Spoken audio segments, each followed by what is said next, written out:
And welcome back to the Automotive Reporter. Harold Gunn along with Brent Clanton. And our first guest, you know I'm going to mess this up. Vishnu, I got that right. Jayamohan? That is absolutely perfect. Oh, my goodness. I mean, we have met before, but again, you know, it's amazing how people can mess up Harold Gunn, but they can. I get Clinton all the time. There you go. Yeah. Anyway, because what we're going to do, friends, is talk about the new Nissan Maxima. I had the great good fortune last month to ring this vehicle out around the beautiful Nashville area, and you guys have done an amazing job. And rather than me just saying it's beautiful, it's powerful, it's wonderful, I'm going to let you do that. So this is all new ground up, isn't it? Absolutely, Harold, and appreciate your kind feedback there. Yes, sir. Completely redesigned. Crossovers are taking front stage here in the news lately, but to be honest, sedans are just as important to the American consumer, and especially Maxima. It's been in the market for 35 years. It's our longest-running Nissan, and so it meant the world to us to make sure that this next generation, we pulled out all the stops. And so we think we have completely redesigned the outside. As you saw in Nashville, a very dramatic redesign, something that really stands out. To do that, we actually went down to the Blue Angels Naval Base down in Pensacola, Florida, to get inspiration from their aircraft almost 4 years ago. And that design exercise, or that little excursion, helped fuel the creativity within the designers and come up with an exterior design that echoes that of fighter jets. Inside as well, we try to carry that theme, make the driver feel as if they're in the cockpit of a fighter jet aircraft. Yeah, Vishnu, whose idea was that, though? Let's go visit the Blue Angels. Who came up with that one? I'm gonna have to plead guilty to that charge. Good for you. and can you share with us maybe some little nuances that we could look for that you can point to and say, well, this is because we saw that on that jet? Sure. The exterior of the vehicle, for example, if you look at all the pillars, what we call in the industry the A, B, and C pillars, it's all the pillars that hold the roof up, all those are blacked out on every single Maxima, including the side mirrors as well, the exterior side mirrors. And so that gives you the impression of a canopy of a fighter jet, which is all glass, as you guys know. So those are some of the, that's a cue, for example, that makes the car look more like a fighter jet. Another one is the sculpting on the sides of the body, very deep, sharp character lines on the side of the body, again, make it look like the side of a fighter jet has a very distinctive fighter jet sweep, for example. Where are the 50 cals located? Those are behind the headlights for a special option. Nice. Actually, 20 mils now. But anyway, it is an absolutely beautiful car. And I've got to interject something here now because it's kind of a case of now, is there an argument about which vehicle is the flagship for you guys, the Maxima or the Murano? We call them the flagship sedan and the flagship crossover, so both flagships in their own right. But, of course, I'm biased, so I'd tell you Maxima. Yeah, there you go. Well, I used to joke for years, and it's changed somewhat. It's more subtle now. But the first Maximas that came out, I said, I like it a lot, but the rear end looks like Darth Vader's helmet. and I was wondering if somebody was influenced, by Star Wars on that. And it's a little more subtle now, but still obviously an amazing vehicle. And, of course, that new one has just been recently, unveiled also. But this thing, Murano has initially, I guess for years, was the flagship, wasn't it? Well, it was Maxima's always been our flagship sedan. It's just that Murano's been in the news a little bit more lately, especially the redesign for that being preempting that of Maxima. So it's kind of debuted our new design language, if you will, a very aggressive design language, with a lot of sculpting, really makes the car stand out.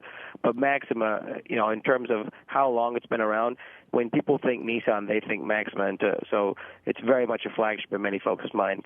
Sure. What else are we going to see on the outside before we get under the skin? What are some of the other changes you guys have made as far as, front end, rear end, lighting, wheels, tires, that kind of thing? Sure, yeah. The front and rear both actually have LED, what we call light pipes in there. So it's not just individual LED bulbs, but it's actually a smooth, continuous flow of light. And it's on in the front day or night. So it's in a boomerang shape and gives the car a very distinctive look if you see it in the rearview mirror or you're approaching the vehicle. In the back, you've got another signature light pipe there as well that's on at night. And so both of those things make Maxima stand out. The other thing is the roof of the car is available in a panoramic glass roof option, so it gives you an all-glass roof appearance on the outside. It's a very, very slick option, or a very slick feature that's available as standard on some of the grades that, again, accentuates that canopy-like look to the exterior. That's very, very effective, too. Oh, indeed. We climb inside this thing, you think you're climbing into a jet. Oh, yeah. Yeah. Oh, yeah. Okay, I guess we better do that now then. Yeah. Oh, let me ask that. Let's talk about materials outside, though. Are you guys, everybody's now trying to do, lighter, stronger. So are we doing anything different? And I mean, like, I don't know, aluminum hood. I don't know. Have we done anything with the metal work, both the foundation of this vehicle and the skin? Great question. So on the skin, we do use an aluminum hood, and then the foundation of the chassis itself, we use what we call ultra-high-strength steel. So what we found is using some of these latest and greatest ultra-high-strength steels allows you to use a thinner section of the steel and still get a lot of rigidity out of the car. So not only have we made the car more rigid, as we say, gives you better handling, better performance, but also makes the car lighter weight. So we've actually dropped weight out of the car and made it stiffer, and it's all through the use of those special steels. And that still equates to comfort. Some people go, "Oh, well, stiff. I don't like a stiff ride." Now, that's not the point at all, from friends. We just don't have that flexing in there, which actually makes for a worse ride. So this makes it nice and solid and actually much more comfortable. That's a great point, Harold. Making it stiffer body-wise does not mean you're giving it worse ride quality. It means it's better. I mean, it's better at absorbing bumps. It's better at absorbing vibrations before they make their way to the driver and passengers. I guess we need to get inside now, and of course that's good looking. Gee, did the jet jockeys have any influence on the instrument panel, console, etc.? They sure did. One of the things we did is we raised the center console, actually, so it gives you an even easier place to rest your right arm, envelops the driver, gives you kind of a wraparound feel, and we angled the center console, actually, towards the driver as well. Now, the only other car we do that on is our flagship sports car, if you will, the Nissan GTR, which I believe you've had the pleasure of driving before. Mm-hmm. That's quite a rocket, and that inspired some of the cues we took coming into Maxima as well. So but the cockpit overall, from a material standpoint, is where I think the car really shines. It's something that we've heard a lot of comments on from folks like yourself. We've spent a lot of time trying to make that interior feel very, very special for both the driver and passengers. Maxima is a car that's cross-shopped by its customers, even with entry luxury cars. So we need to do a really good job to bring those customers into our brand and make them consider Maxima. So we've had to over-deliver on the interior. Well, Vishnu, don't you guys have a certain approach to the seats?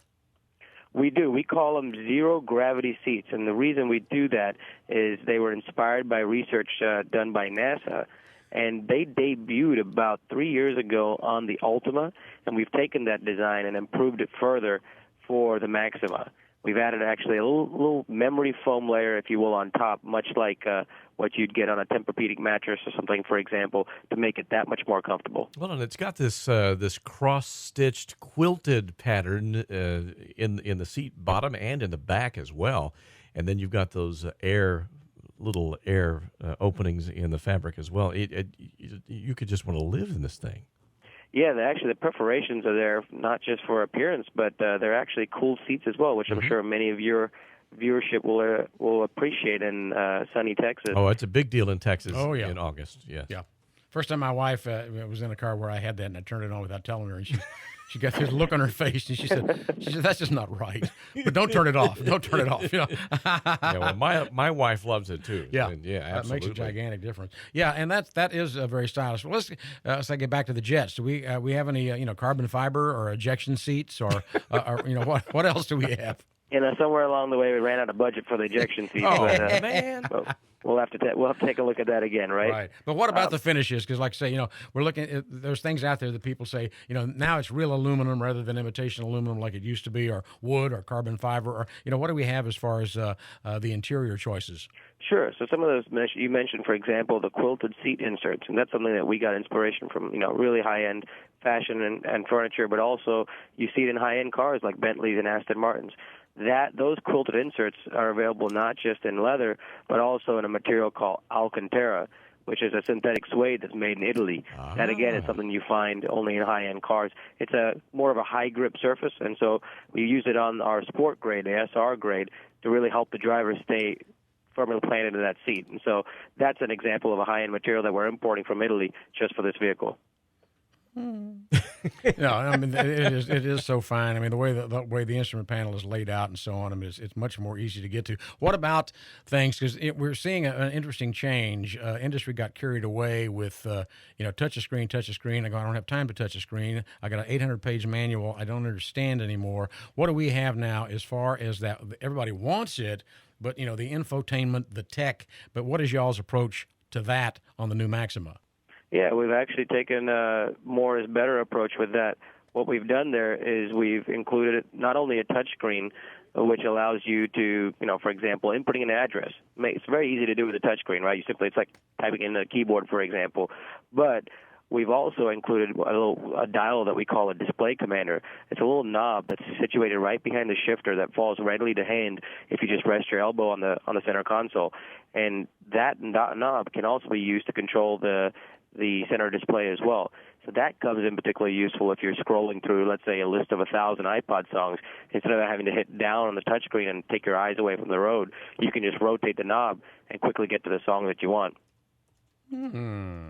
I like that. Yeah, so usually we see manufacturers do either the knob or do a touchscreen. We've done both in the car to give the customer the choice of what they prefer to use. Well, and you've got this driver alert system that is a lot of car makers are going to this, but Nissan's done something a little bit different with theirs. Can you describe it?